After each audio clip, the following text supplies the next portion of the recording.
I feel entrepreneurship is starting your own business, um, creating something and executing it till the very end. I think it's making money and creative value at the same time. So, because when you are starting a business, you do it to earn money, but at the same time, you're providing employment to certain people, you're providing value to the customers. So, it's a mixture of all. My dad is into IT. He's into senior management. My mom's a professor. From my college years, I was into all sorts of activities other than academics.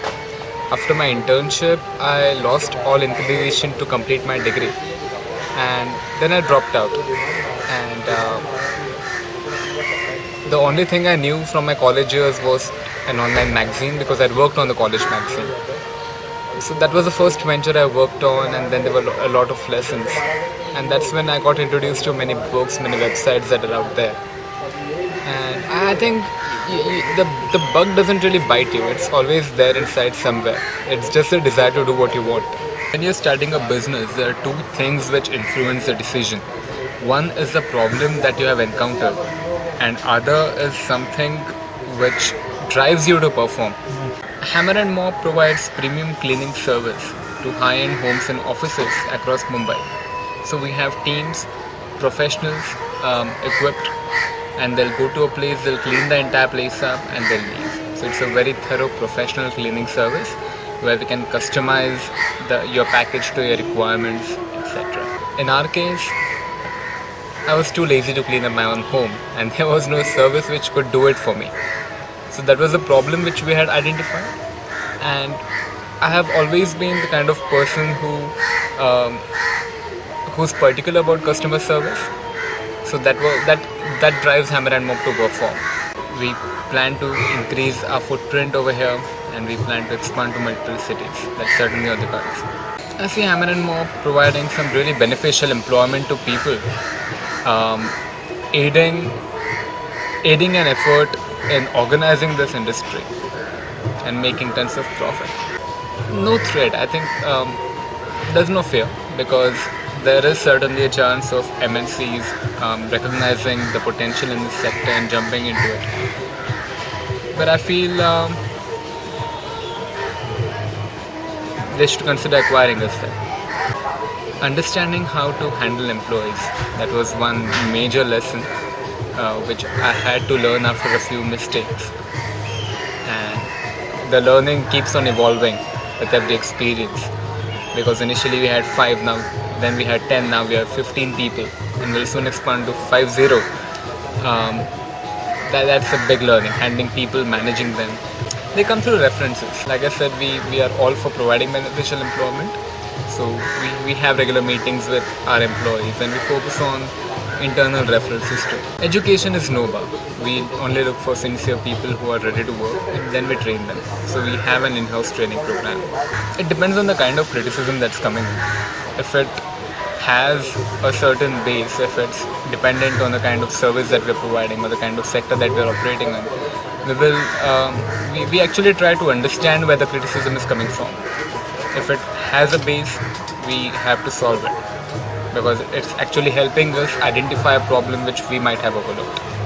When you start out a business, you get to meet many people, and in the process you build networks. So there was a time when in college we used to go for sponsorships. We used to interact with the marketing departments, the executives and all that. It was a different world altogether. Now that we have our own business, we interact with the decision makers in the company. There's this fun in going to an office and the director's door opens and he comes and he hugs you. And it's like, "Arey, kya kar rahe ho? Chalo andar aaja." And you directly walk into the managing director or the director's cabin. I think it's a fun experience. See, there was a time when the business plan was written on such tissues in a coffee shop. And then the first logo was drawn on a rough surface. Now you actually see that as a growing brand with people paying you to get associated with it, people paying you to get serviced from the brand. It's a beautiful feeling. There are a few highlights. One is interacting with your investors and your big clients.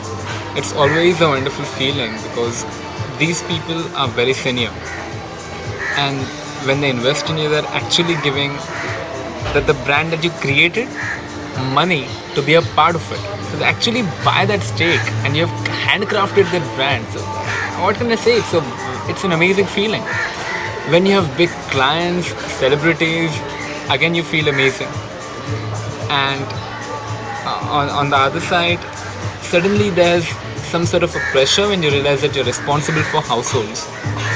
The salary that you give out is actually responsible for a number of homes, for a number of children, for a number of senior citizens.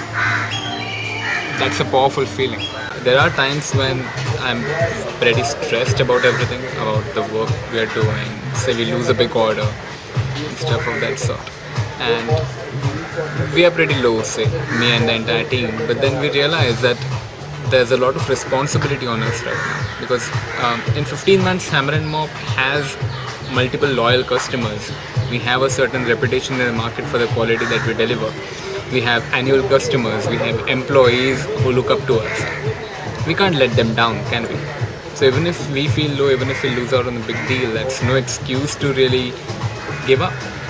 And even if it's not very inspiring or motivating thought, it just keeps us going.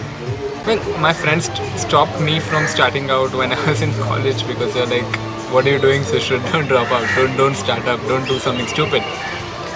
I didn't heed it then, and now they're happy for me.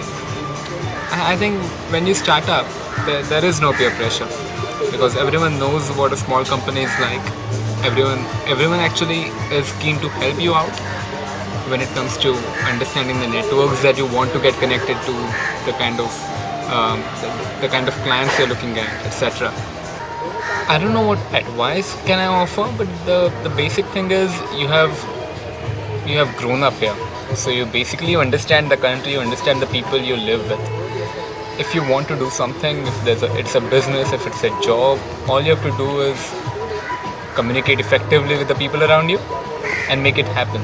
They're your own countrymen, right? So they'll understand you and they'll help you make it happen too. I think entrepreneurship has always been in India, because 50% of our people are self-employed.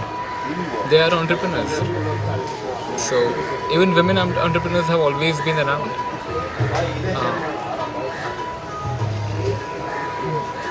If there's a glass ceiling, it shouldn't exist anymore. That's what I would say.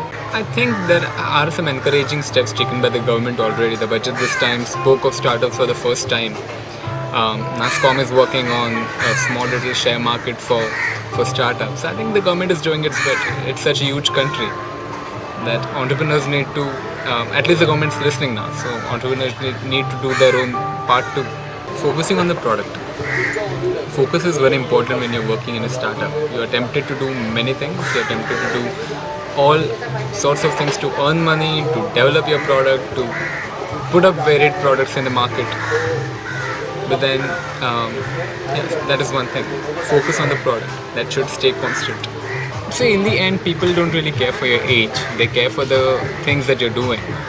And even if a startup acts like a big company, and it does work like a big company, the respect comes in.